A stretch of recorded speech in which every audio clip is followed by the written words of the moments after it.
Assalamualaikum warahmatullahi wabarakatuh. Waalaikumsalam warahmatullahi wabarakatuh. Allahu Akbar, Allahu Akbar. Allahu Akbar, Allahu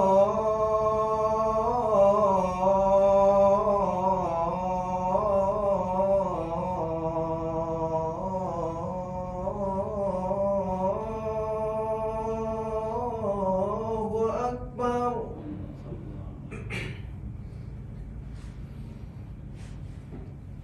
Asyhadu an la ilaha illallah.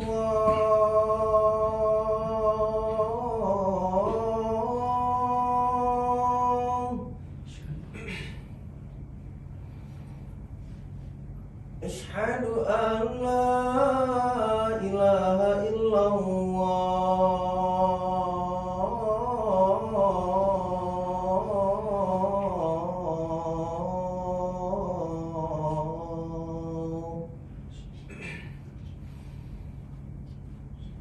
Asyhadu anna Muhammadar Rasulullah.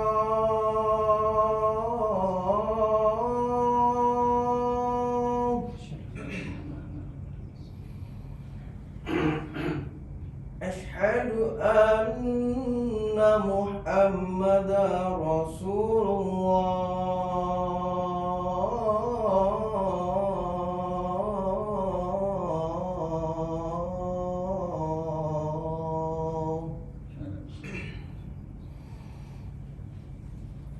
Hayya 'alas shalah.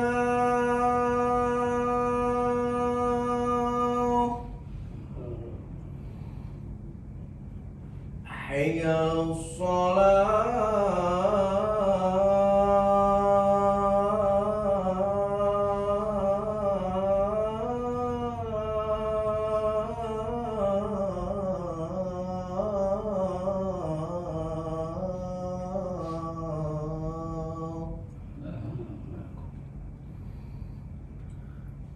Hayya 'alal falah.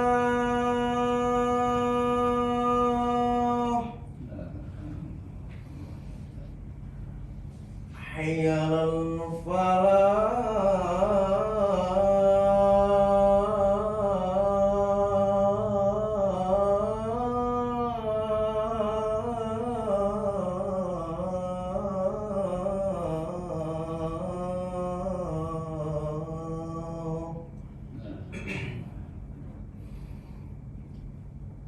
Allahu Akbar, Allahu Akbar. La ilaha illallah.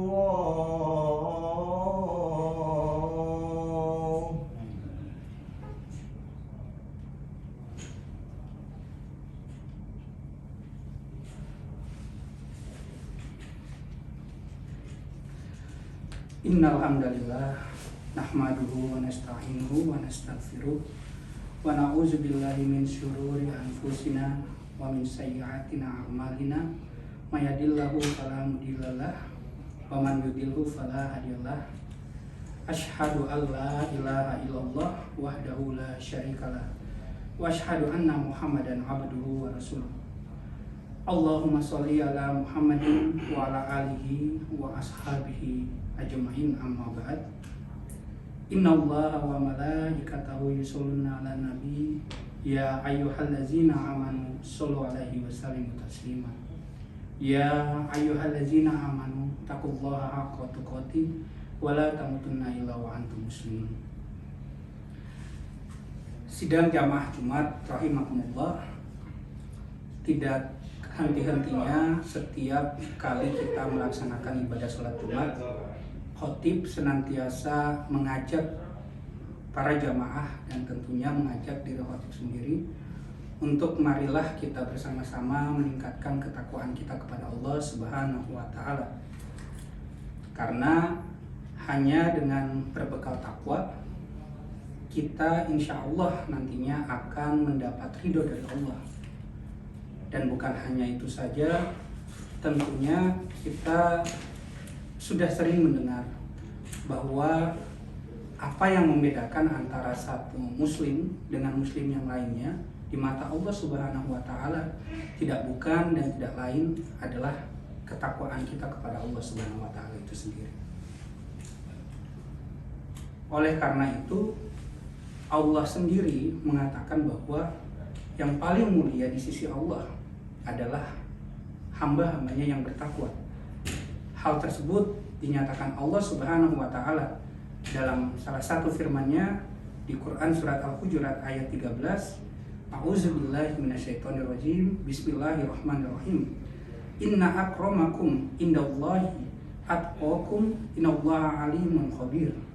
Yang artinya sesungguhnya yang paling mulia antara kamu dan orang lain di sisi Allah ialah orang yang paling bertakwa. Sungguh Allah Maha mengetahui dan Maha meneliti. Sidang jamaah Jumat rahimakumullah, tak lupa juga khotib mengajak kita semua untuk marilah bersama-sama kita mengucap syukur kepada Allah Subhanahu wa taala. Karena tanpa izin darinya, tanpa nikmat yang diberikan oleh Allah, tentunya kita semua tidak akan bisa menikmati apa yang saat ini kita rasakan, apa yang saat ini kita nikmati. Salah satunya adalah nikmat iman. Saya yakin karena kita semua insya Allah di dalam diri kita masih ada iman, sehingga Allah meringankan langkah kaki kita untuk datang bersama-sama ke tempat ini, melaksanakan kewajiban kita, yaitu melaksanakan sholat Jumat secara berjamaah. Di sisi lain banyak lagi hikmah-hikmah atau nikmat-nikmat Allah lain yang tentunya harus kita syukuri. Mungkin kita akhir-akhir ini mendengar berita bahwa kita melihat ada varian baru dari virus corona ini sendiri, yaitu Omicron, yang mana bahkan di beberapa negara dikatakan ini merupakan sebuah indikasi yang cukup membahagiakan, karena dengan adanya varian ini dengan gejala yang katanya semakin ringan, insya Allah ini merupakan sebuah pertanda atau indikasi bahwa virus dari corona ini sedikit demi sedikit bisa tertangani dengan vaksin yang saat ini sudah tersedia. Dan tentunya ini menjadi kabar baik buat kita semua, dan tentunya kita patut untuk bersyukur atas berita baik ini, dan semoga kedepannya kita bisa menjalani aktivitas sehari-hari kita lebih normal lagi seperti sedia kala. Amin amin ya rabbal alamin. Tak lupa juga kita memanjatkan sholawat serta salam kepada Nabi besar Nabi Muhammad SAW beserta para keluarga, sahabat dan para pengikutnya, yang semoga kita menjadi golongan pengikut beliau yang setia sampai akhir zaman. Amin amin ya rabbal alamin. Sidang jamaah Jumat rahimakumullah, sebagaimana yang telah disampaikan oleh khotib di awal khutbah bahwa penting sekali apabila kita berbicara mengenai ketakwaan. Oleh karena itu, setiap kali mengawali khutbah Jumat, khotib pasti senantiasa selalu mengingatkan untuk meningkatkan ketakwaan. Namun bagaimana kita bisa mencapai ketakwaan itu? Bagaimana kita bisa sampai pada titik takwa itu? Salah satunya adalah dengan menjadi hamba Allah yang beriman. Apabila kita kaitkan lagi dengan kata beriman tadi, di dalam surat Al-Mu'minun itu dikatakan bahwa orang beriman itu adalah orang yang mukmin, seperti itu. Jadi salah satu kunci atau cara kita untuk mencapai ketakwaan dengan beriman kepada Allah Subhanahu wa taala. Apakah kita sudah menjadi mukmin? Ini menjadi sebuah pertanyaan. Dan apakah untuk menjadi mukmin itu adalah hal yang cukup mudah? Ini juga menjadi pertanyaan. Selama ini kita mungkin merasa diri kita adalah seorang mukmin seperti itu. Namun sebentar kita telaah sebagaimana yang dikatakan dalam surat Al-Mu'minun, bagaimana sesungguhnya kategori mukmin itu sendiri. Kalau kita sekedar beriman, kita kembali ke definisi iman yang mungkin sangat sederhana atau seringkali kita dengar. Beriman itu adalah percaya, meyakini Allah Subhanahu wa Ta'ala. Kita semua yakin, kita tidak mungkin datang ke tempat ini kalau kita tidak percaya adanya Allah. Karena pada konsekuensinya kita sebagai hamba tentunya melaksanakan kewajiban kita yang kelak nanti akan dimintai pertanggungjawaban di mata Allah Subhanahu wa Ta'ala. Apakah hanya sekedar dengan datang lantas kemudian menjalankan perintah seperti itu? Di sisi lain, ketika kita berbicara beriman, kita percaya kepada Allah Subhanahu wa Ta'ala gitu. Karena kita percaya, makanya konsekuensinya kita mengucap lafal 2 kalimat syahadat. Asyhadu alla ilaha illallah wa asyhadu anna Muhammad Rasulullah. Kita bersaksi bahwa tiada Tuhan selain Allah dan Nabi Muhammad adalah utusan Allah. Apakah hanya seperti itu? Apakah hanya sampai di situ? Banyak di antara kita yang mengaku beriman, akan tetapi belum semua paham. Bahkan saya sendiri mungkin masih banyak belajar tentang keimanan tersebut. Atau mungkin kita sudah tahu, sudah paham, tetapi masih seringkali lupa akan konsekuensi dari iman ini sendiri.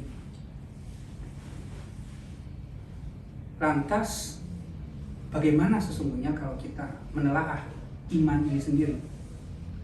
Dalam surat Al-Mu'minun dikatakan di ayat 1-11, di situ kalau kita lihat ada penjelasan bagaimana kategori orang yang beriman, dan bahkan diterangkan di situ konsekuensi dari kita yang beriman, konsekuensi dari seorang mukmin itu apa nanti yang akan dia dapatkan kelak ketika kita benar-benar menjalankan posisi kita sebagai seorang mukmin yang baik. Sidang jamaah Jumat rahimakumullah, di ayat 1 Quran surat Al-Mu'minun dikatakan, A'udzubillahi minasyaitonirrajim, bismillahirrahmanirrahim. Qad aflahal mu'minun. Sungguh beruntung orang-orang yang beriman. Ketika kita beriman, tentunya Allah menjadikan bahwa kita termasuk orang-orang yang beruntung. Menjadi pertanyaan tadi, bagaimana kita dikatakan sebagai seorang mukmin atau bagaimana seorang yang beriman tadi? Di ayat selanjutnya dikatakan, allazina hum fi sholatihim khashi'un, yaitu orang-orang yang khusyuk dalam sholatnya. Nah, ini salah satu dari indikasi ketika kita berbicara orang-orang yang beriman tadi, orang-orang yang khusyuk dalam sholatnya. Selama ini kita mungkin berpikir bahwa bagaimana sih ketika khusyuk dalam sholat itu? Kita berbicara khusyuk, seringkali kita berpikir kita benar-benar fokus ketika kita menjalankan sholat. Tapi saya yakin di antara kita semua yang ada di sini, termasuk saya sendiri, tidak jarang ada terlintas pikiran-pikiran duniawi yang keluar ketika kita melaksanakan sholat. Di dalam sebuah kisah atau cerita dari Rasulullah SAW, waktu itu dikatakan beliau sedang sholat. Lantas kemudian ketika beliau sujud, cucu dari beliau Hasan dan Husain naik ke atas punggung Rasulullah SAW. Dan pada saat itu Rasulullah melamakan sujud. Dan setelah sholat, kemudian ada jamaah yang bertanya, ya Rasulullah, mengapa engkau melamakan sujud tadi? Lantas Rasulullah SAW mengatakan kepada jamaah, kalau saya bangun dari sholat saya, dari sujud saya tadi, ketika cucu-cucu saya naik di atas punggung saya khawatir kedua cucu saya nanti akan jatuh seperti itu. Nah, di sini ada yang mengatakan bahwa khusyuk itu sebenarnya bukan berarti kita tidak berpikir di luar dari hal-hal duniawi. Kan ada yang mengatakan itu adalah sifat yang manusiawi. Kan tetapi ada yang mengatakan bahwa khusyuk dalam hal ini adalah bagaimana ketika kita datang sholat kepada Allah Subhanahu wa Ta'ala, kita benar-benar datang sebagai hamba, menundukkan diri kita sebagai hamba, menyembah Allah sebagai hamba, dan benar-benar melaksanakan sholat itu sesuai dengan rukun yang sah. Maka dari hal ini mungkin kita bisa ambil sebuah contoh lain ketika kita mungkin sedang sholat dan di depan kita ada ular seperti itu dan ternyata membahayakan diri kita, apakah kita hanya akan berdiam diri? Jadi khusyuk yang di sini dimaksud adalah khusyuk yang kita benar-benar datang kepada Allah, melaksanakan ibadah kita kepada Allah Subhanahu wa Ta'ala benar-benar dengan sepenuh hati, dengan ikhlas, dengan keyakinan kita, dan menghambakan diri kita kepada Allah Subhanahu wa Ta'ala.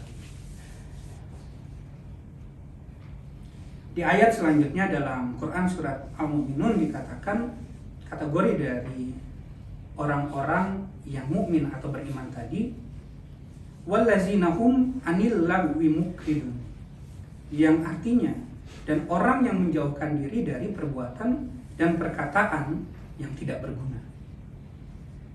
Sidang jamaah Jumat rahimahumullah, mungkin kita sudah familiar ya, sudah terbiasa melihat banyak sekali tontonan-tontonan gosip. Kalau yang ada di Indonesia, mungkin dulu insert Kenny Rose itu sudah sangat terkenal, bahkan berkali-kali terima penghargaan gitu, Panasonic Award sebagai presenter terbaik gitu. Atau mungkin cek dan recheck dulu dan macam-macam lah. Dan saya yakin hal-hal seperti itu, tayangan-tayangan seperti itu tidak hanya ada di Indonesia, kan di negara-negara lain termasuk Spanyol juga saya rasa pasti ada program-program yang seperti itu. Namun terkadang ketika kita menonton atau melihat tayangan-tayangan seperti itu, tanpa kita sadari itu memancing diri kita untuk ikut membicarakan sesuatu yang tidak penting. Atau bahkan bisa saja kita berbicara tentang aib dari orang lain. Makanya ada istilah yang sering kita dengar, ghibah, membicarakan keburukan orang lain. Kan terkadang keburukan yang diceritakan itu belum tentu benar, akhirnya jatuhnya lebih jauh lagi dosanya, itu bisa dikatakan sebagai fitnah. Padahal dikatakan dalam Quran surat Al-Hujurat yang artinya, dan janganlah sebagian kalian mencari-cari keburukan orang lain, menggunjingkan satu sama lain. Adakah seorang di antara kamu yang suka memakan daging saudaranya yang sudah mati? Maka tentulah kalian merasa jijik kepadanya. Dan bertakwalah kepada Allah, sesungguhnya Allah Maha Penerima Taubat lagi Maha Penyayang. Maka di sini dikatakan bahwa begitu buruknya ketika kita bergunjing tadi, bergibah tadi, itu sama dengan memakan bangkai dari saudaranya kita sendiri yang sudah mati, seperti itu. Lantas bagaimana kategori orang yang mukmin atau iman yang disebutkan dalam Quran surat Al-Mu'minun selanjutnya? Di ayat 5 dikatakan wallazina hum lizakati fa'ilun, dan orang yang menunaikan zakat. Pengertian zakat sendiri itu berasal dari bahasa Arab, yakni zakah yang artinya bersih, suci, subur, berkembang. Dan apabila kita kaitkan definisi ini, sesungguhnya adalah kita sering dengar, kenapa sih kita berzakat? Karena kita tahu bahwa di antara harta yang kita miliki, di antara apa yang kita miliki, nikmat yang kita miliki, ada hak orang lain yang tentunya ketika kita mengambil hak orang lain itu tidak akan berkah kepada kehidupan kita. Maka dari itu fungsi dari zakat ini sendiri yaitu untuk membersihkan apa yang ada di diri kita, membersihkan harta, membersihkan nikmat Allah yang sesungguhnya adalah sebagian bukan milik kita, untuk kita kembalikan kepada orang-orang yang berhak untuk menerima. Siapa saja yang berhak dalam menerima zakat itu sendiri? Ada 8 golongan dalam Al-Quran yang dikatakan berhak. Di antaranya adalah orang fakir, yakni orang yang tidak mempunyai harta dan tenaga untuk memenuhi kebutuhannya. Orang miskin, orang yang bekerja tapi tidak mencukupi kebutuhannya. atau dalam keadaan serba kekurangan, amil atau orang yang mengelola zakat, mu'alaf atau orang yang baru masuk Islam, hamba sahaya, orang yang berutang sabilillah atau orang yang berjuang di jalan Allah, dan yang terakhir adalah ibnu sabil atau sedang melakukan perjalanan. Nah, demikian adalah 8 golongan yang di dalam Al-Quran diatur yang berhak untuk menerima zakat. Dan yang selanjutnya, bagaimana sih kategori orang yang beriman atau mukmin di dalam Quran surat Al-Mu'minun ini sendiri? Dikatakan bahwa wallazina hum li furujihim hafizun, dan orang-orang yang memelihara kemaluannya. Bagaimana yang dimaksud dengan orang-orang yang memelihara kemaluannya?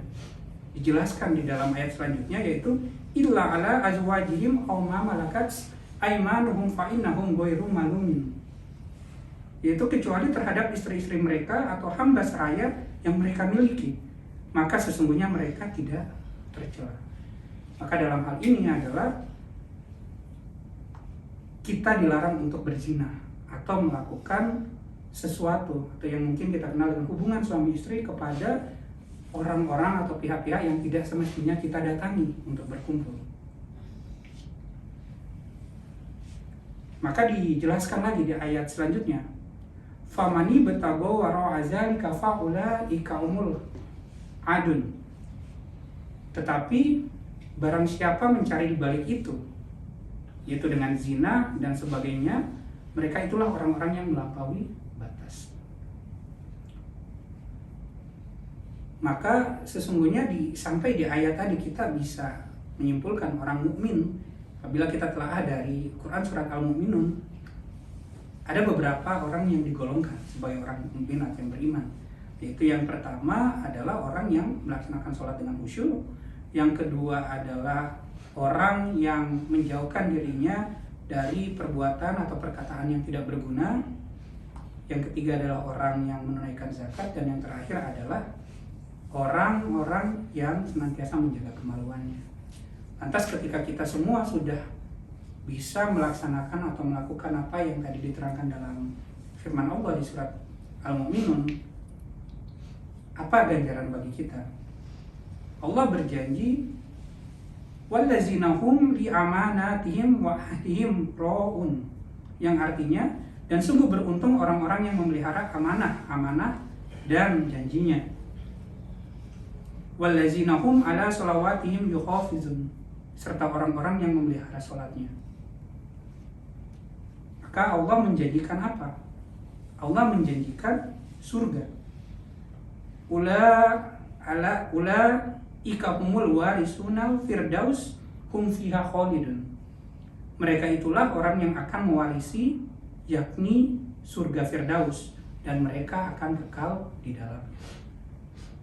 Maka ketika kita insya Allah tadi menjalankan keempat hal yang telah dijelaskan dalam ayat pertama tadi sampai ayat ke-8 surat Al-Mu'minun, insya Allah menjanjikan kita yaitu surga Firdaus, dan patut kita ketahui bahwa Allah adalah zat yang tidak pernah ingkar janji.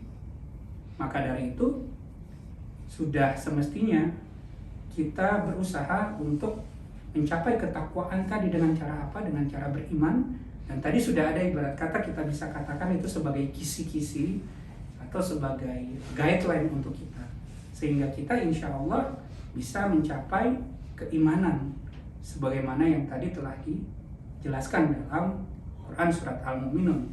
Dan marilah kita bersama-sama berdoa semoga kita semua bisa menjadi bagian dari orang-orang yang beriman dan nantinya akan mewarisi surga Firdaus Allah Subhanahu wa taala.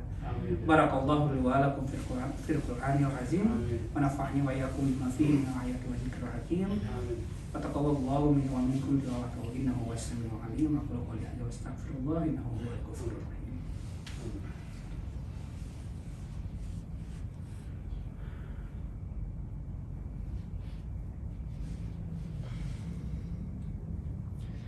Alhamdulillahillazi arsala rasulullah bil huda wa dinil haq liyudhhirahu 'ala dini kullihi walau karihal musyrikun. Asyhadu an la ilaha illallah wahdahu la syarikalah wa asyhadu anna Muhammadan abduhu wa rasuluh. Allahumma sholli ala Muhammadin wa ala alihi wa sahbihi ajma'in. Ya ayyuhallazina amanu taqullaha haqqa tuqatih wa la tamutunna illa wa antum muslimun. Kembali khotib mengajar sidang jamaah sholat Jumat rahimakumullah untuk senantiasa meningkatkan ketakwaan kita kepada Allah Subhanahu wa taala. Karena apabila tadi kita kembali kepada pembahasan kita dalam khutbah pada kesempatan kali ini yang berbicara mengenai ketakwaan, berbicara mengenai mukmin atau keimanan, tentunya ada sangat korelasi atau keterkaitan yang cukup erat di antara ketakwaan dan keimanan kita sendiri. Bagaimana cara kita untuk bisa mencapai ketakwaan?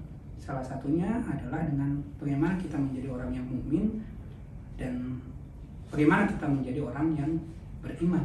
Bagaimana caranya? Tadi sudah sempat dijelaskan. Ada beberapa hal atau ada beberapa poin-poin yang harus kita penuhi agar Allah bisa memasukkan kita ke dalam golongan-golongan orang yang mukmin atau yang beriman tadi. Dan untuk itu, marilah kita bersama-sama mengakhiri pada khutbah yang kedua ini dengan doa. Semoga kita semua bisa menjadi golongan orang-orang yang mukmin tadi, orang-orang yang beriman tadi di mata Allah, dan kita insya Allah kelak nanti mewarisi surga Firdaus dari Allah Subhanahu wa taala. Allahumma sholli ala Muhammadin wa ala alihi wa sahbihi ajma'in. Alhamdulillahirabbil alamin. Allahumma ighfir lil mu'minina wal mu'minat wal muslimina wal muslimat al ahya'i minhum wal amwat innaka sami'un qaribun mujibud da'wat ya qadiyal hajat. Rabbana zalamna anfusana wa illam taghfir lana wa tarhamna lanakunanna minal khasirin. Rabbana taqabbal minna innaka antas samiul alim wa tub alaina innaka antat tawwabur rahim. Rabbana hab lana min azwajina wa dzurriyyatina qurrata a'yun waj'alna lil muttaqina imama. Rabbana atina fid dunya hasanah wa fil akhirati hasanah wa qina azabannar. Alhamdulillahirabbil alamin. Ibadallah, innallaha ya'muru bil 'adli wal ihsani wa ita'i dzil qurba wa yanha 'anil fahsya'i wal munkar wa baghi wa ya'idukum la'allakum tadhakkarun. Fazkurullahal 'azim yazkurkum washkuruhu 'ala ni'matihi yazidkum wa lazikrullahi akbar. Billahi taufiq wal hidayah. Assalamualaikum warahmatullahi wabarakatuh.